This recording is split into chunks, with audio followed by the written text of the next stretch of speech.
नमस्ते बच्चों, मैं सतीश अवस्थी अभिव्यक्ति डिजिटल ऐप पर आपका स्वागत करता हूं। पिछली कक्षा में अपन लोगों ने सर्वनाम के बारे में बात की थी और 3 सर्वनामों के बारे में अपन चर्चा कर चुके थे। पहला पुरुषवाचक सर्वनाम होता है, दूसरा निश्चयवाचक सर्वनाम होता है और तीसरा अनिश्चयवाचक सर्वनाम होता है। बच्चे लोगों, मैंने ये बताया था कि वाक्य में सर्वनामों का क्या महत्व होता है, तो आज उसको दोबारा अपन पुनरावृत्ति करते हैं। जो शब्द संज्ञा के स्थान पर काम आते हैं उनको सर्वनाम कहते हैं। सर्वनाम का शाब्दिक अर्थ होता है सबका नाम, अर्थात वाक्य में संज्ञा की पुनरावृत्ति होने से वाक्य में पुनरुक्ति दोष उत्पन्न हो जाता है और इस पुनरुक्ति दोष को दूर करने के लिए हम वाक्य में संज्ञा के स्थान पर सर्वनामों का प्रयोग करते हैं। अगर वाक्य में सर्वनामों का प्रयोग नहीं करेंगे तो वाक्य में संज्ञा की पुनरावृत्ति हो जाएगी और पुनरावृत्ति हो जाएगी तो वाक्य में पुनरुक्ति दोष उत्पन्न हो जाएगा। पहली बात ये बताई। दूसरी बात बच्चे लोगों हमने ये बताई कि वाक्य में अगर सर्वनामों का प्रयोग करें तो क्या परिणाम निकलेगा और नहीं करें तो क्या परिणाम निकलेगा। हमने ये बताया अगर वाक्य में सर्वनामों का प्रयोग करेंगे तो पुनरुक्ति दोष दूर हो जाएगा, अगर वाक्य में सर्वनामों का प्रयोग नहीं करेंगे तो पुनरुक्ति दोष उत्पन्न हो जाएगा। अगला सवाल के बारे में हमने बात करी थी कि वाक्य में ये वाक्य नहीं सर्वनामों की मान्य संख्या कितनी होती है, तो मान्य संख्या के बारे में हमने बताया था कि 11 होती है। सर्वनामों के प्रकार पूछे तो 6 होते, दोनों में अंतर समझ लेना। प्रकार पूछे तो 6 बताना है, संख्या पूछे तो 11 बताना है। अगला, पुरुषवाचक सर्वनाम वो सर्वनाम होते हैं जिनका प्रयोग स्त्री और पुरुष दोनों के लिए किया जाता है, उसे पुरुषवाचक सर्वनाम कहते हैं। पुरुष 3 प्रकार के होते हैं मेरे बच्चे लोगों, उत्तम पुरुष, मध्यम पुरुष और अन्य पुरुष।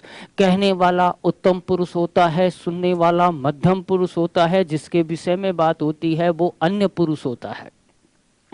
निश्चयवाचक सर्वनाम के बारे में अपन ने बात करी थी, जिस सर्वनाम से किसी निश्चित व्यक्ति, वस्तु या घटना का बोध होता है उसे निश्चयवाचक सर्वनाम कहते हैं। निश्चयवाचक सर्वनाम में यह और वह, इस और उस आते हैं, परंतु मैंने ये भी बताया था जो महत्वपूर्ण चीज थी वो ये बताई थी कि बच्चे लोगों वाक्य में कहीं भी यह और वह आ जाए तो हमें ये नहीं समझना चाहिए कि इसमें अन्य पुरुषवाचक सर्वनाम है। वह और यह का प्रयोग व्याकरण में 4 कोटियों में किया जाता है, अर्थात 4 स्थानों पर किया जाता है। चारों की स्थितियां, परिस्थितियां, अवस्थाएं अलग अलग होती हैं। अगर वाक्य में वह आ रहा है और वाक्य में यह आ रहा है और दोनों कर्ता की भूमिका में आ रहे हैं, कर्ता उसे कहते हैं जो क्रिया को करता है और क्रिया उसे कहते हैं जिससे किसी कार्य का करना या होना जाना चाहता है। अगर वाक्य में वह कर्ता की भूमिका में आता है तो वहां अन्य पुरुषवाचक सर्वनाम होता है, पहली बात। दूसरी बात ये बताई थी मेरे बच्चे लोगों, अगर वाक्य में वह आ रहा है और वाक्य में यह आ रहा है और थोड़ी दूरी के बाद कोई संज्ञा पद आ रहा है तो निश्चयवाचक सर्वनाम होगा। और तीसरी बात ये बताई, अगर वाक्य में वह आ रहा है और वाक्य में यह आ रहा है और तुरंत संज्ञा पद आ जाए तो फिर वहां सार्वनामिक विशेषण होता है। 3 बात। चौथी बात भाइयों मैंने ये बताई कि अगर किसी वाक्य में जो आ जाए, सो आ जाए, तो आ जाए, जैसा आ जाए, वैसा आ जाए, जिसे आ जाए, जिनका आ जाए, तो वहां संबंधवाचक सर्वनाम होता है। परंतु इन संबंधवाचक पदों के साथ वह और यह आ जाए तो इनमें सहसंबंधवाचक सर्वनाम होता है। ये 4 बातें मैंने बताई थी। तीसरे सर्वनाम का जब हम जिक्र करते हैं तो तीसरा सर्वनाम होता है अनिश्चयवाचक सर्वनाम। निश्चयवाचक सर्वनाम और अनिश्चयवाचक सर्वनाम दोनों एक दूसरे के विपरीत होते हैं। निश्चयवाचक सर्वनाम से किसी निश्चित व्यक्ति, वस्तु या घटना का बोध होता है, परंतु अनिश्चयवाचक सर्वनाम से किसी निश्चित व्यक्ति, वस्तु या घटना का बोध नहीं होता है। और मैंने एक बात बताई थी मेरे बच्चे लोगों, इसमें कोई आता है और बच्चे लोगों इसमें कुछ आता है। ये दोनों ही शब्द ऐसे हैं जो अनिश्चय का बोध कराते हैं, परंतु एक ध्यान की बात ये रखनी है, इन दोनों का अगर वाक्य में प्रयोग हो रहा है तो 100% ये नहीं समझा जाना चाहिए कि इनमें अनिश्चयवाचक सर्वनाम ही होगा। ध्यान रखिए, अगर इन दोनों के तुरंत बाद संज्ञा नहीं है अगर वाक्य में कोई आ रहा है और वाक्य में कुछ आ रहा है और इन दोनों के बाद अगर संज्ञा पद नहीं है तो आंख बंद करके हमको कहना है अनिश्चयवाचक सर्वनाम। परंतु ध्यान रहे बच्चे लोगों, अगर वाक्य में कोई आ रहा है और वाक्य में कुछ आ रहा है और इसके तुरंत बाद अगर संज्ञा पद आ जाता है तो ध्यान रहे वहां पर सार्वनामिक विशेषण होता है। ये दोनों में अंतर, यही सवाल परीक्षा में आता रहता है। ये क्लियर कर दिया। अब अगली बात करते हैं। ये तो अपन ने पिछली कक्षा की थोड़ी पुनरावृत्ति की है। अब एक सवाल आता है, अगला तीसरा जो चौथा आता है आपका वो होता है निजवाचक सर्वनाम। निजवाचक सर्वनाम पर भी बड़े क्वेश्चंस आते हैं, प्रश्न आते हैं और ये भी थोड़ा सा गहराई से समझने वाली बात है। निज का मतलब होता है सर्वनाम स्वयं का। किताबी परिभाषा यह है कि जिस सर्वनाम से अपनत्व का बोध होता हो, जिस सर्वनाम से अपनत्व का बोध होता हो उसे हम निजवाचक सर्वनाम कहते हैं। और हमारा नोट ये है, नोट सुन लीजिए आप, अगर इसमें आता है स्वयं, इसमें आता है खुद, इसमें आता है अपने आप और इसमें आता है बच्चे लोगों आप, ये चारों में से एक शब्द जरूर मिलेगा, वहां निजवाचक सर्वनाम होगा। पहली बात क्लियर कर देते हैं हम आपको। स्वयं शब्द वाक्य में किसी सर्वनाम में नहीं आता, केवल निजवाचक में आता है। अगर वाक्य में स्वयं आ जाता है तो हम आंख बंद करके कह देंगे कि निजवाचक सर्वनाम है। खुद कहीं नहीं आता, केवल निजवाचक में आता है तो आंख बंद करके कह देंगे निजवाचक सर्वनाम है। अपने आप कहीं नहीं आता, केवल निजवाचक में आता है तो हम आंख बंद करके कह देंगे ये निजवाचक सर्वनाम है। परंतु जब आप देखते हो तो आप मुझसे प्रश्न करोगे, मुझसे सवाल करोगे कि गुरुजी जब आपने पुरुषवाचक सर्वनाम पढ़ाया था तो आपने ये बताया था कि पुरुष 3 प्रकार के होते हैं, उत्तम पुरुष होता है, मध्यम पुरुष होता है और अन्य पुरुष होता है। तो आपने ये कहा, आप लिखाया था, और मध्यम पुरुष में आपने ये लिखाया था कि तू होता है, तुम होता है, तुम्हें होता है, तुम्हारा होता है, तुम्हारी होती है और आप होता है। तो आप एक जगह तो ये कह रहे हो कि ये मध्यम पुरुषवाचक सर्वनाम होता है और अब जब यहां आ गई बात तो आप कहते हो ये निजवाचक सर्वनाम होता है। थोड़ा सा इसको अपन साइड में रख लेते हैं, पहले इनके बारे में क्लियर कर दें, अपन को जगह मिल जाएगी, इनको हटा के इस पर बात करेंगे। मैंने एक वाक्य लिखा था मेरे बच्चे लोग देखना, महात्मा गांधी स्वयं सत्यवादी थे, पहला वाक्य। दूसरा वाक्य है नौकर आप ही बाजार चला जाएगा, मैं खुद ही खाना बना लूंगा। ठीक है मेरे बच्चे लोगों, इसमें आ गया स्वयं, इसमें आ गया आप, और मेरे बच्चों इसमें आ गया खुद। आप आंख बंद करके ये कह सकते हैं कि इसमें निजवाचक सर्वनाम है। तो ये जब आ जाते हैं तो निजवाचक सर्वनाम है। अपन बात करते हैं आपकी, ये आप जानते, जो मैंने बात बताई है ये सब जानते हैं और इस पर कभी सवाल भी नहीं आते। अब जो सवाल आता है वो आप पे आता है मेरे बच्चे लोगों, आप पर। तो आपकी जानकारी के लिए मैं ये बता दूं कि ये आप जो शब्द है इसका प्रयोग व्याकरण में 3 स्थानों पर किया जाता है। अगर 3 अवस्थाओं में इसका प्रयोग होता है, आप थोड़ा समझते चलिए।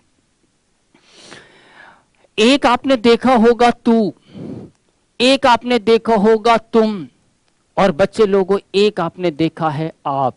ये तीनों मध्यम पुरुषवाचक सर्वनाम हैं और तीनों की जो इंग्लिश होती है वो होती है यू। ध्यान रहे आपको, तीनों की इंग्लिश क्या होती है? यू। अब मैं आपको बताना चाहता हूं कि तू है जो कोई गलत नहीं है, सर्वनाम है, मान्य सर्वनाम है, सार्थक सर्वनाम है, परंतु इसका प्रयोग करने से आदर का भाव प्रकट नहीं होता है, इसलिए हम तू के स्थान पर आप का प्रयोग करते हैं। तो पहला नंबर यही आ गया, अगर कोई वाक्य तुम्हारे सामने आ रहा है और उस वाक्य में तू के स्थान पर अगर आप का प्रयोग हो रहा है, तू के स्थान पर किसका प्रयोग हो रहा है मेरे बच्चे लोगों? आपका। तो समझ जाइए वहां मध्यम पुरुषवाचक सर्वनाम होगा, मध्यम पुरुषवाचक सर्वनाम होगा। कब? जब तू के स्थान पर किसका प्रयोग हो? आपका। समझिए कैसे। तू यहां बैठ जा, ऐसा कहते हैं क्या? हमें अच्छा नहीं लगता, न कहने वाले को अच्छा लग रहा है ये वाक्य, न सुनने वाले को अच्छा लग रहा है, क्योंकि इससे आदर का बोध नहीं होता, इसलिए हम वाक्य को बदल कर लिखते हैं। मेरे बच्चे लोगों, आप यहां बैठिए, बोलिए। हमने तू के स्थान पर किसका प्रयोग कर दिया? आपका। और जब आपका प्रयोग करें तो आदर का भाव प्रकट हुआ है, तू के स्थान पर आपका प्रयोग हुआ है, यह मध्यम पुरुषवाचक सर्वनाम है। बात खत्म करो। यह क्या है? मध्यम पुरुषवाचक सर्वनाम।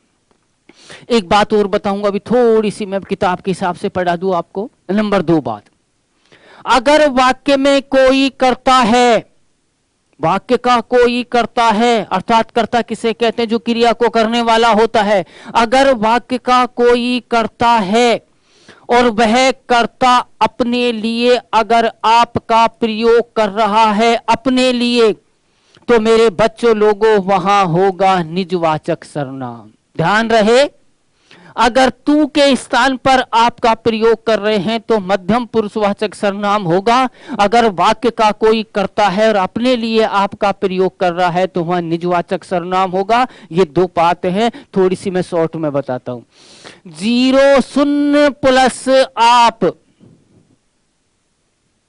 0 प्लस आप बराबर मध्यम पुरुष, और कर्ता प्लस आप बराबर निजवाचक। मेरी बात समझ गए क्या? ऐसे मैंने बता दिया। ऐसे ही कसौटी पर भी अपन को कसना, अगर वाक्य कोई तुम्हारे सामने आ रहा है और उस वाक्य में आपसे पहले कुछ नहीं है, सुनने का मतलब कुछ नहीं है। अगर कोई वाक्य तुम्हारे सामने आ रहा है और उस वाक्य में आपसे पहले कुछ नहीं है, तो आंख बंद कर कर कह देना मध्यम पुरुषवाचक सर्वनाम। अगर वाक्य में आप आ रहा है और आपसे पहले कर्ता आ रहा है तो कह देना निजवाचक सर्वनाम। परिभाषा में भी मैंने यही बोला था, अगर किसी वाक्य का कोई कर्ता है और वह कर्ता अपने लिए अगर आप शब्द का प्रयोग करता है तो वह निजवाचक होगा। कैसे? आप चाय लेंगे या कॉफी? आप चाय लेंगे या कॉफी, पहला वाक्य लिखा। मैं आप ही खाना बना लूंगा। ये 2 वाक्य मैंने आपके सामने रखा। मैं अपनी ट्रिक के आधार पर बात करता हूं। आप मिला, आपसे पहले कुछ नहीं मिला, मध्यम पुरुषवाचक सर्वनाम। वाक्य में आप मिला, आपसे पहले कर्ता मिला, आपसे पहले कर्ता हो तो निजवाचक। और परिभाषा के आधार पर करता हूं, अगर किसी वाक्य में तू के स्थान पर आपका प्रयोग किया जाए तो मैंने तू के स्थान पर किसका प्रयोग कर लिया? आपका। तो मध्यम पुरुषवाचक सर्वनाम। मैंने दूसरी कंडीशन ये बताई थी कि अगर वाक्य का कोई करता है, अगर वाक्य का कोई करता है और वो कर्ता अपने लिए आपका प्रयोग करता है तो वह निजवाचक सर्वनाम होगा। वाक्य का कर्ता कौन? मैं। वाक्य का कर्ता कौन? मैं। कर्ता ने आपका प्रयोग खुद के लिए किया है या दूसरे के लिए किया है? खुद के लिए किया है। अगर आपका प्रयोग खुद के लिए होता है तो यह निजवाचक सर्वनाम। 2 कंडीशन ये होगी मेरे भाइयों। तीसरी कंडीशन सुन लीजिए आप, तीसरी कंडीशन सुन लीजिए। मैंने कहा एक उत्तम पुरुष होता है बच्चे लोगों, एक मध्यम पुरुष होता है मेरे बच्चे लोगों, और एक अन्य पुरुष होता है मेरे बच्चे लोगों। ठीक है, उत्तम पुरुष वो होता है जो कहता है, वक्ता को हम उत्तम पुरुष कहते हैं। वक्ता की बात को जो सुनता है, वक्ता के कथन को जो सुनता है, उसे हम मध्यम पुरुष कहते हैं। और जिसके बारे में बात होती है, हम उसे अन्य पुरुष कहते हैं। फिर दोबारा सुन लीजिए, मैं आपके सामने वक्ता हूं क्योंकि मैं कह रहा हूं, इसलिए मैं उत्तम पुरुष हूं, वक्ता हूं, उत्तम पुरुष हूं। आप मेरी बात को सुन रहे हो, इसलिए मध्यम पुरुष है। अपन किसी के बारे में बात करें, मोहन के बारे में बात करें, सोहन के बारे में बात करें, ताजमहल के बारे में बात करें, लाल किले के बारे में बात करें, रावण के बारे में बात करें, राम के बारे में बात करें, कालिदास के बारे में बात करें, शेक्सपियर के बारे में बात करें, तो वो कौन सा पुरुष हो जाएगा? अन्य पुरुष। तो मैंने आपकी दो कंडीशन है आपको बता दिए। तीसरी कंडीशन, पहले मेरी भाषा को सुनना है, परिभाषा को सुनना है। अगर किसी वाक्य में किसी का परिचय दिया जा रहा है, सुन लीजिए, अगर किसी वाक्य में किसी का परिचय दिया जा रहा है, जो परिचय दे रहा है वो उत्तम पुरुष होगा, जो परिचय को सुन रहा है वो मध्यम पुरुष होगा, और जिसका परिचय दिया जा रहा है वो अन्य पुरुष होगा। अगर वाक्य में किसी का परिचय दिया जा रहा है तो वो अन्य पुरुषवाचक सर्वनाम होगा। अगर उस जिसका परिचय दिया जा रहा है उसके लिए वाक्य में अगर आप शब्द का प्रयोग कर दिया जाए तो उसमें भी अन्य पुरुषवाचक सर्वनाम होगा। बात खत्म। मैंने क्या कहा? मैंने एक वाक्य लिखा, अटल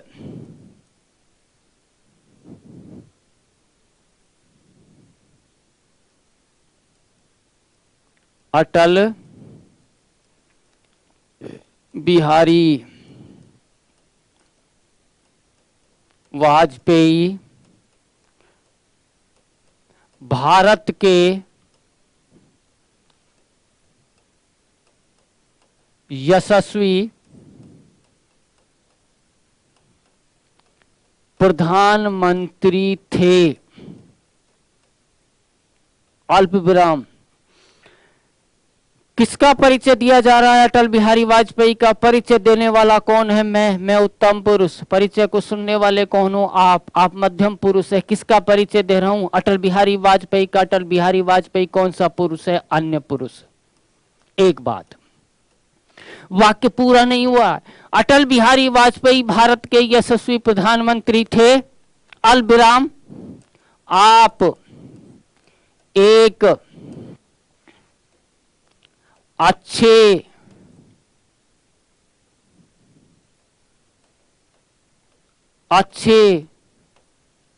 वक्ता भी रहे हैं।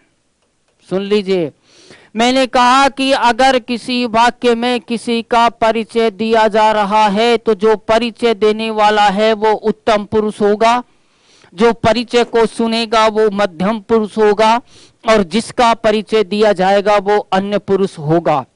और बाद में ये बताया मैंने कि वाक्य में जिसका परिचय दिया जा रहा है उसमें अन्य पुरुष होगा अगर उसके लिए आप शब्द का प्रयोग किया जाए। तो ध्यान रहे मेरे बच्चे लोगों, आपका प्रयोग किसके लिए हो रहा है?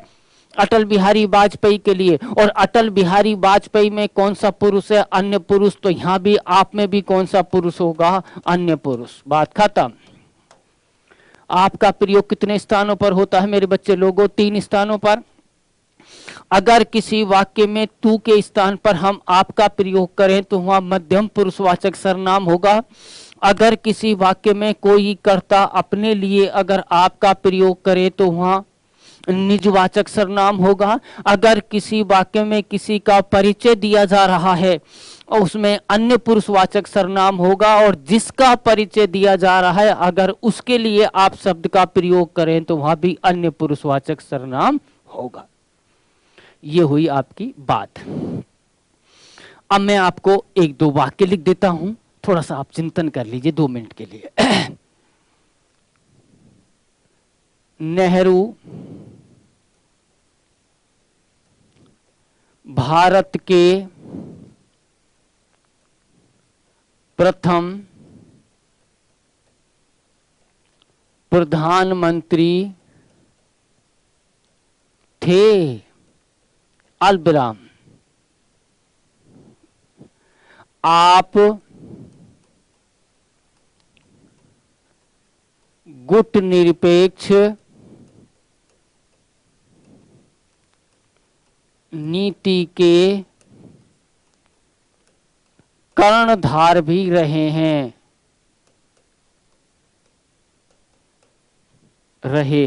पहला वाक्य चिंतन करना है।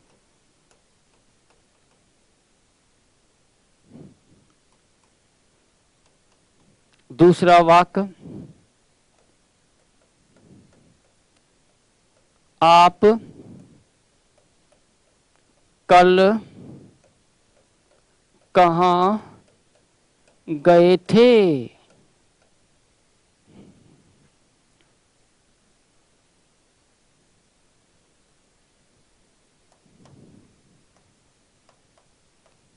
बच्चे, आप मरीज, आप ही खाने लगा। 5 सेकंड का टाइम देता हूं, 10 सेकंड का टाइम देता हूं, इस पर विचार कीजिए आप लोग।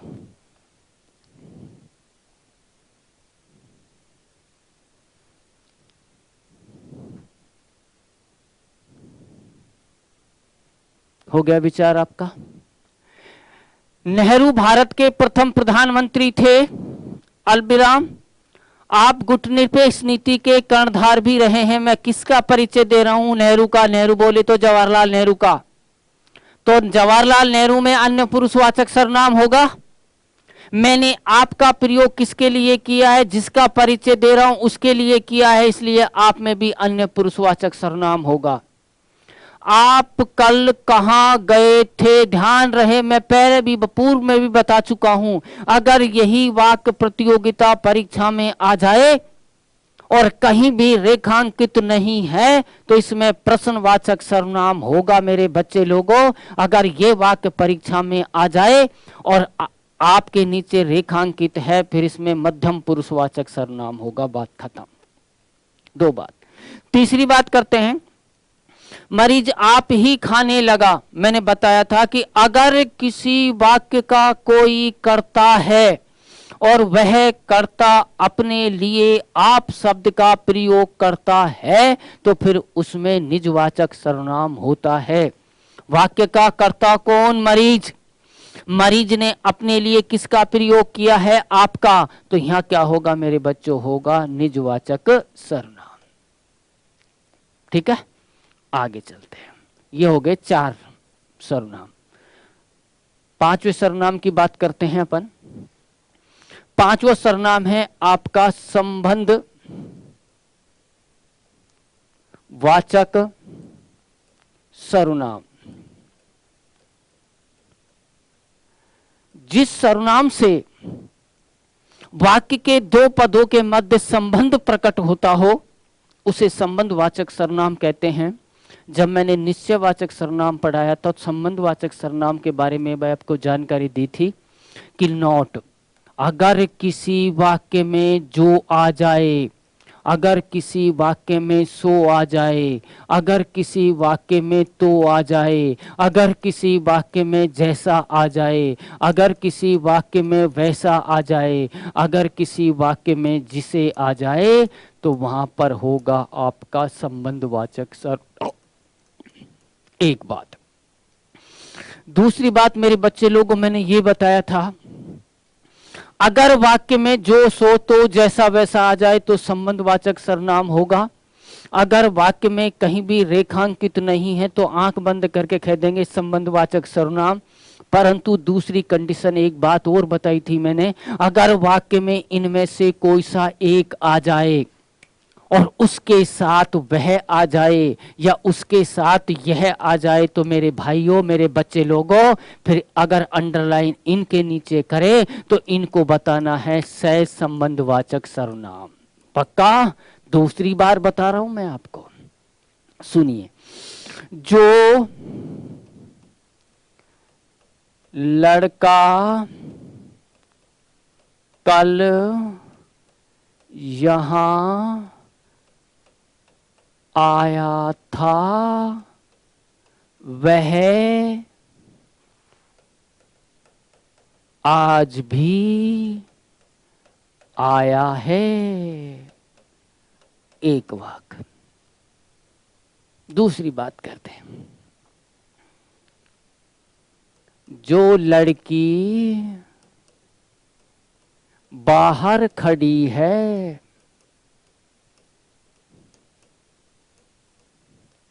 वह भूखी प्रतीत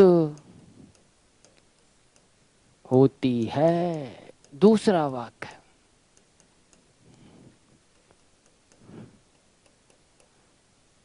ठीक है, तीसरा वाक्य सुन लो।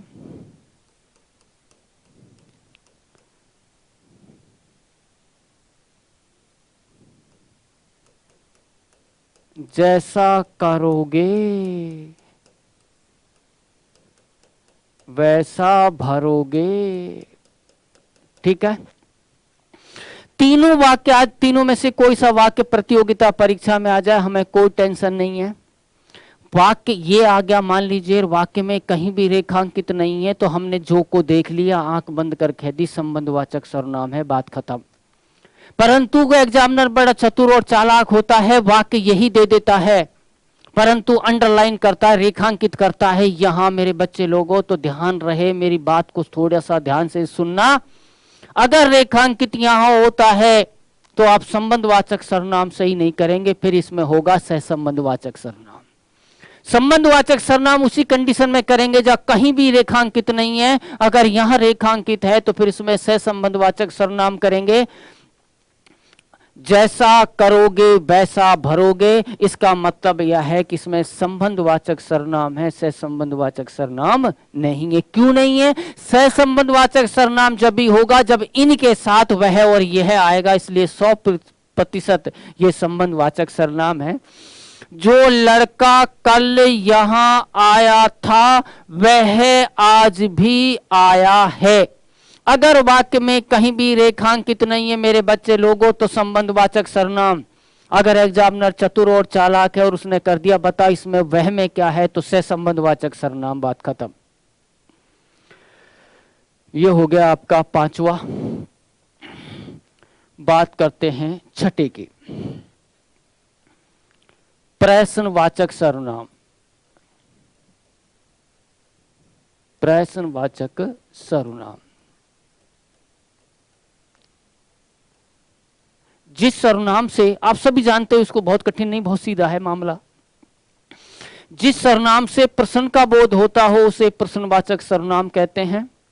और इसकी जो पहचान है वो ये है कि वाक्य के अंत में प्रश्नवाचक का चिन्ह लगा होगा, पहली बात। और दूसरी बात यह है कि वाक्य के अंदर क्यों, कब, कहां, किसने, किसको, कितने, किस लिए इत्यादि प्रश्नबोधक शब्दों का प्रयोग मिलेगा। पहली बात प्रश्नवाचक चिन्ह मिलेगा, दूसरी बात वाक्य के अंदर इनमें से कोई सा एक शब्द होगा। ये शब्द प्रश्न का बोध कराने वाले शब्द होते हैं। अगर इनका प्रयोग नहीं होता है तो वाक्य प्रश्नवाचक नहीं बनता है। आप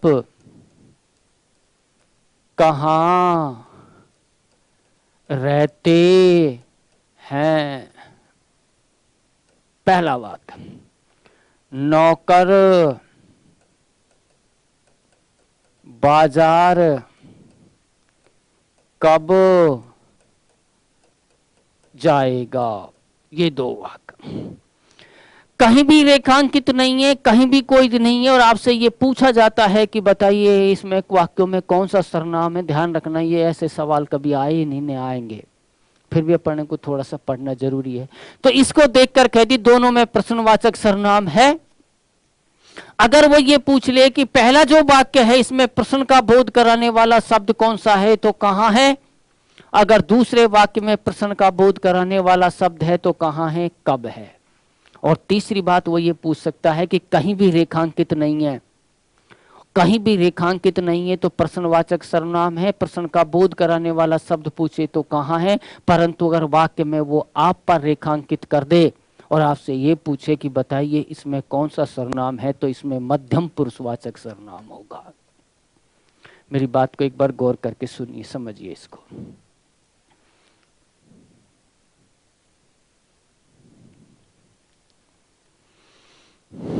ये 6 सर्वनाम हो गए आपके, सबके बारे में बता दिया आपको मैंने।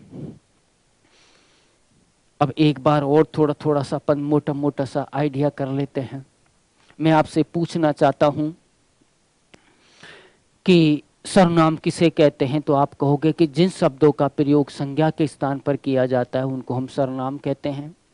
जो सब संज्ञा के स्थान पर काम आते हैं उनको हम सर्वनाम कहते हैं। हम आपसे पूछेंगे कि संज्ञा का महत्व, सर्वनामों का महत्व क्या है, तो आप यही कहोगे गुरुजी अगर सर्वनामों का महत्व यही है कि सर्वनाम वाक्य में संज्ञा की पुनरावृत्ति को रोकते हैं, क्योंकि संज्ञा की पुनरावृत्ति से वाक्य में पुनरुक्ति दोष उत्पन्न हो जाता है। इस पुनरुक्ति दोष को दूर करने के लिए वाक्य में हम सर्वनामों का प्रयोग करते हैं। तीसरा सवाल कोई आपसे ये पूछे कि भैया ये बता दे कि सर्वनामों की मान्य संख्या कितनी है, तो हम कहेंगे गुरुजी अगर सर्वनामों की मान्य संख्या कोई पूछेगा तो हम 11 बताएंगे, और सर्वनामों के प्रकार पूछा तो हम 6 बताएंगे। एक छोटा सा सवाल पूछना चाहता हूं, आप सभी लोगों ने देखा है काफी दिन से, पर मेरी जिज्ञासा है कि मैं पूछना चाहता हूं। संज्ञा जो होती है, संज्ञा के जो पद होते हैं, मैं मेरी बात को सुनना, मेरा अपना प्रश्न है, कोई किताब का प्रश्न नहीं है।